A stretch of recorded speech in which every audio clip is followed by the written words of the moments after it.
সবাইকে স্বাগত জানাচ্ছি বিডি ভিউজে। আপনাদের সাথে আছি আমি সুস্মিতা দাস। ইরানের শত্রুদের ভুল হিসাব কিভাবে তাদের জন্য নরকের দরজা খুলে দিতে পারে, এই প্রশ্নটি আজ আর কেবল একটি স্লোগান বা রাজনৈতিক সতর্কবার্তা নয়, বরং সাম্প্রতিক ইতিহাস, সামরিক বাস্তবতা, আঞ্চলিক ভূরাজনীতি ও সামাজিক মনস্তত্ত্বের আলোকে এক গভীর বিশ্লেষণের দাবি রাখে। যুক্তরাষ্ট্রের প্রেসিডেন্ট ডোনাল্ড ট্রাম্প এবং ইসরায়েলের প্রধানমন্ত্রী বেঞ্জামিন নেতানিয়াহু যে পথে হাঁটছেন, সেখানে যুক্তিবোধের চেয়ে অহংকার, কূটনীতির চেয়ে বল প্রয়োগ এবং বাস্তব মূল্যায়নের চেয়ে বিভ্রমে বেশি প্রভাব ফেলছে।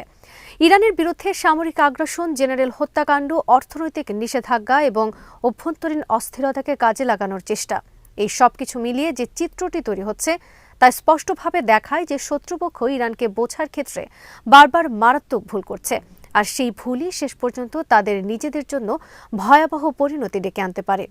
আরও বিস্তারিত থাকছে ওয়াহিদ ফারুকের প্রতিবেদনে।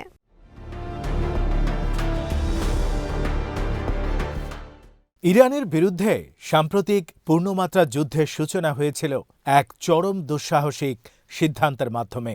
দেশটির শীর্ষ সামরিক জেনারেলদের টার্গেট করে হত্যাকাণ্ড। এই কৌশলটি নতুন নয়। যুক্তরাষ্ট্র ও ইসরায়েল বহুদিন ধরেই মনে করে এসেছে যে নেতৃত্বকে শিরোচ্ছেদ করা গেলে রাষ্ট্রযন্ত্র ভেঙে পড়বে। কিন্তু এই ধারণাটি ইরানের মতো একটি বিপ্লবী রাষ্ট্রের ক্ষেত্রে যে কতটা ভ্রান্ত তা আবারও প্রমাণিত হয়েছে। প্রথম রাতেই ইরান যে পাল্টা আঘাত এনেছিল তা কেবল প্রতিশোধ নয়, বরং একটি কৌশলগত বার্তা। ইরান ভয় পায়নি, নেতৃত্ব ভাঙেনি, বরং আরও সংহত হয়েছে। পরবর্তী কয়েকদিনে ইরানি ক্ষেপণাস্ত্র হামলার যে নির্ভুলতা ও কার্যকারিতা দেখা গেছে, তা শুধু ইসরায়েলকেই নয়, গোটা বিশ্বকেই নতুন করে ভাবতে বাধ্য করেছে ইরানের সামরিক সক্ষমতা নিয়ে।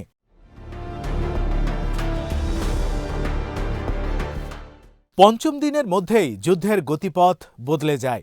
যে ইসরায়েল নিজেকে মধ্যপ্রাচ্যের অজেয় সামরিক শক্তি হিসেবে তুলে ধরতে ভালোবাসে, সেই ইসরায়েলই তখন প্রতিরক্ষামূলক অবস্থানে চলে যেতে বাধ্য হয়। ওয়েইজম্যান ইনস্টিটিউট, মোসাদ ও আমান সদর দপ্তর, হাইফা তেল শোধনাগার, একাধিক বিমান ঘাঁটি, এসব লক্ষ্যবস্তুতে সফল হামলা কেবল প্রতীকী নয়, বাস্তব অর্থে ইসরায়েলের নিরাপত্তা কাঠামোকে কাঁপিয়ে দিয়েছে। সবচেয়ে তাৎপর্যপূর্ণ বিষয় হল, এই স্থাপনাগুলো জনবসতির মধ্যে অবস্থিত ছিল। ফলে ক্ষেপণাস্ত্রের আঘাতে আশেপাশের অসংখ্য ভবন ক্ষতিগ্রস্ত হয়।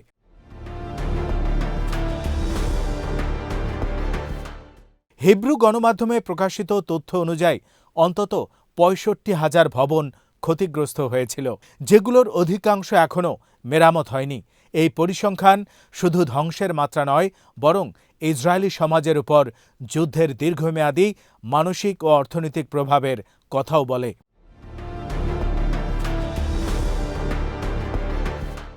বারো দিনের মাথায় যুদ্ধবিরতি আসে এবং সেটিও ইসরায়েলের অনুরোধে, যুক্তরাষ্ট্রের মধ্যস্থতায়। এই বাস্তবতা একাই ইসরায়েল যুক্তরাষ্ট্র জোটের কৌশলগত ব্যর্থতার সাক্ষ্য বহন করে। যুদ্ধের পরদিন ইরানের ভেতরে যে আত্মসমালোচনামূলক ভাবনা শুরু হয়, তা খুবই স্বাভাবিক। প্রায় ১,০০০ মানুষ নিহত, শীর্ষস্থানীয় জেনারেলদের হারানো, গুরুত্বপূর্ণ পারমাণবিক স্থাপনায় আঘাত, এসব ক্ষতি অস্বীকার করার উপায় নেই। কিন্তু প্রশ্ন হলো, বিনিময়ে কি পাওয়া গেছে? ইরান দেখিয়েছে যে সে একা নয়, দুর্বল নয় এবং চাপে পড়লে আরও বিপজ্জনক হয়ে উঠতে পারে। একই সঙ্গে বিশ্ব দেখেছে যে যুক্তরাষ্ট্র কূটনীতির কথা বললেও বাস্তবে সে এখনও শক্তির ভাষাতেই কথা বলে, আর ইসরায়েলের নিরাপত্তা নিশ্চিত করার নামে গোটা অঞ্চলকে আগুনে ঢেলে দিতে দ্বিধা করে না।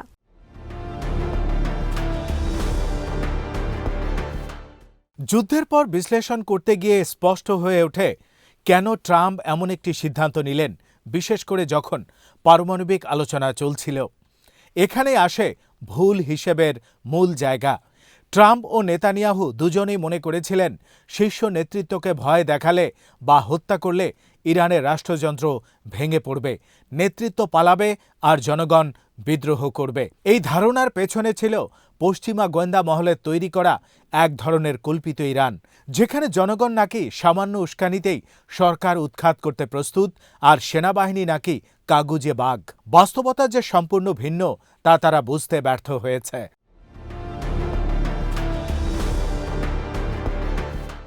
ইরানি ক্ষেপণাস্ত্রের মান ও সক্ষমতা নিয়েও ভয়াবহ অবমূল্যায়ন করা হয়েছিল।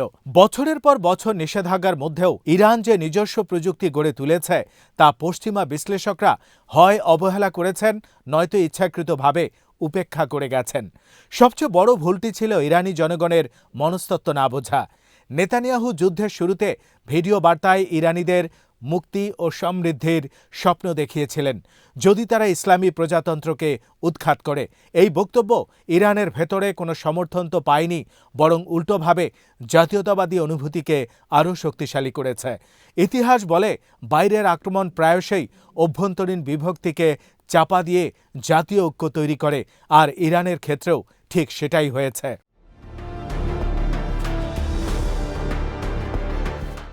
প্রায় 7 মাস পর আজ যে চিত্র দেখা যাচ্ছে তা আরও উদ্বেগজনক। ট্রাম্প এখনও বুঝতে পারছেন না যে তিনি ভুল তথ্য এবং বিভ্রান্তিকর পরামর্শের শিকার হয়েছেন, বরং তিনি আবারও ইরানের বিরুদ্ধে যুদ্ধের হুমকি দিচ্ছেন, যা আগের চেয়ে আরও বিপজ্জনক হতে পারে। তিনি সম্প্রতি 2 বার হুমকি দিয়েছেন যে শান্তিপূর্ণ বিক্ষোভকারীদের হত্যা করা হলে যুক্তরাষ্ট্র হামলা চালাবে। কিন্তু এই তথাকথিত শান্তিপূর্ণ বিক্ষোভকারীদের বাস্তব পরিচয় ভিন্ন। তারা মূলত সশস্ত্র ছোট ছোট গোষ্ঠী, যারা সীমান্তবর্তী অঞ্চলে অস্ত্র পাচারের সুবিধা নিয়ে নিরাপত্তা বাহিনীর উপর হামলা চালাচ্ছে, থানা ও সামরিক স্থাপনা দখলের চেষ্টা করছে, সরকারি ও বেসরকারি সম্পত্তিতে আগুন দিচ্ছে, এমনকি বিরোধিতাকারীদের সাধারণ নাগরিকদেরও হত্যা বা লাঞ্ছিত করছে।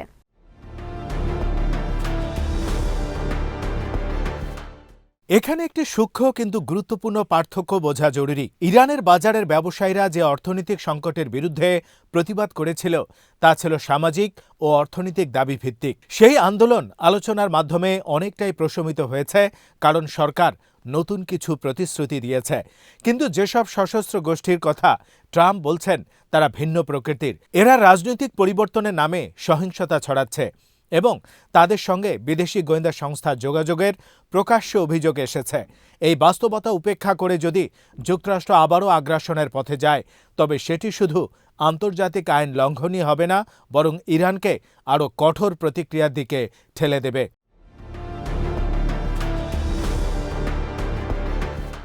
ট্রাম্পের আত্মবিশ্বাসের আরেকটি উৎস হল ভেনেজুয়েলার প্রেসিডেন্ট নিকোলাস মাদুরোর অপহরণ। আন্তর্জাতিক আইনের এমন নগ্ন লঙ্ঘন হয়তো তাকে সাময়িকভাবে শক্তিশালী মনে করাচ্ছে, কিন্তু ইরানের ক্ষেত্রে একই কৌশল প্রয়োগ করা যে কতটা বিপজ্জনক তা বোঝার মতো দূরদর্শিতা তার নেই। ভেনেজুয়েলা ও ইরানের মধ্যে ভূরাজনৈতিক সামাজিক পার্থক্য আকাশ পাতাল। ইরান শুধু একটি রাষ্ট্র নয়, এটি একটি আঞ্চলিক শক্তি যার প্রভাব মধ্যপ্রাচ্যের প্রতিটি সংঘাতে দৃশ্যমান।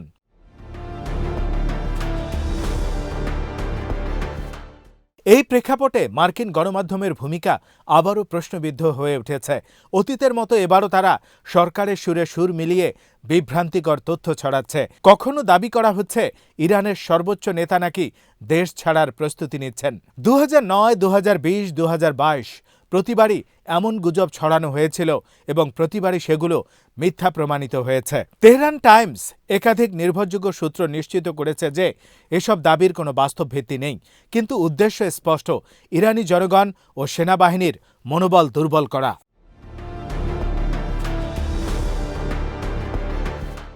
ট্রাম্প মনে করেন ইরান এখন ব্যস্ত এবং এটাই আঘাত হানার সুযোগ, কিন্তু বাস্তবতা হলো বর্তমান অস্থিরতা অতীতের অনেক সংকটের তুলনায় ছোট এবং নিরাপত্তা বাহিনী তা সামাল দিতে সক্ষম। সবচেয়ে গুরুত্বপূর্ণ বিষয় হলো বিদেশি হস্তক্ষেপের ইঙ্গিত পাওয়া মাত্রই ইরানি সমাজের বড় অংশ সরকারপন্থী হয়ে ওঠে, অন্তত জাতীয় সার্বভৌমত্বের প্রশ্নে। ইসরায়েলি ও মার্কিন কর্মকর্তারা যখন প্রকাশ্যেই বলেন যে তারা এই অস্থিরতাকে কাজে লাগাতে চান, তখন সেই ষড়যন্ত্র আরও স্পষ্ট হয়ে যায়।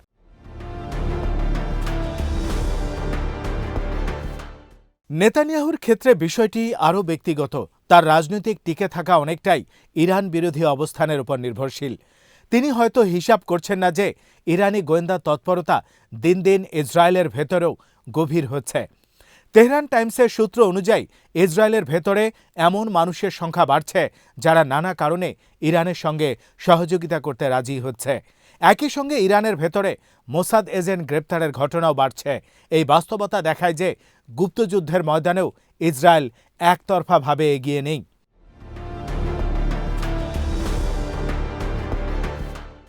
সবচেয়ে তাৎপর্যপূর্ণ ও প্রতীকী দিকটি হল জনমিতিক ও সামাজিক পরিবর্তন। একসময় ইসরায়েল নিজেকে ইহুদি নিরাপদ আশ্রয় হিসেবে উপস্থাপন করত। আজ সেই ধারণা প্রশ্নের মুখে। যুদ্ধ, নিরাপত্তাহীনতা ও ভবিষ্যৎ অনিশ্চয়তার কারণে সেখানে অভিবাসন কমছে, বরং অনেকেই দেশ ছাড়ার কথা ভাবছে। এই প্রেক্ষাপটে ইরানি হ্যাকারদের পাঠানো বার্তা, যেখানে ব্যক্তিগত তথ্য দেখিয়ে হুমকি দেয়া হয়েছে, শুধু সাইবার আক্রমণ নয়, বরং মানসিক যুদ্ধের অংশ। এটি প্রমাণ করে যে সংঘাত এখন কেবল মিসাইল বা বোমার মধ্যে সীমাবদ্ধ নয়, বরং তথ্য, মনোবল ও সমাজের ভেতরেও ছড়িয়ে পড়েছে।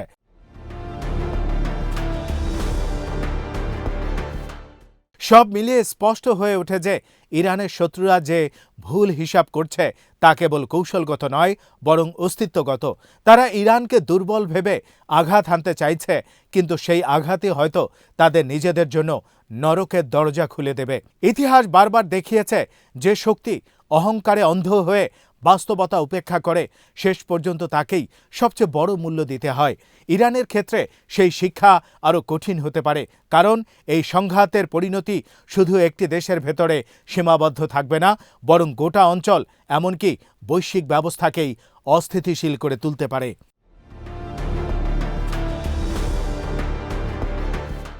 আজ এখানেই শেষ করছি। সবাই ভালো থাকুন, সুস্থ থাকুন আর দেখতে থাকুন বিডি ভিউজ। চ্যানেলটি ভালো লাগলে সাবস্ক্রাইব করুন, সংযুক্ত থাকুন আমাদের ফেসবুক পেজে।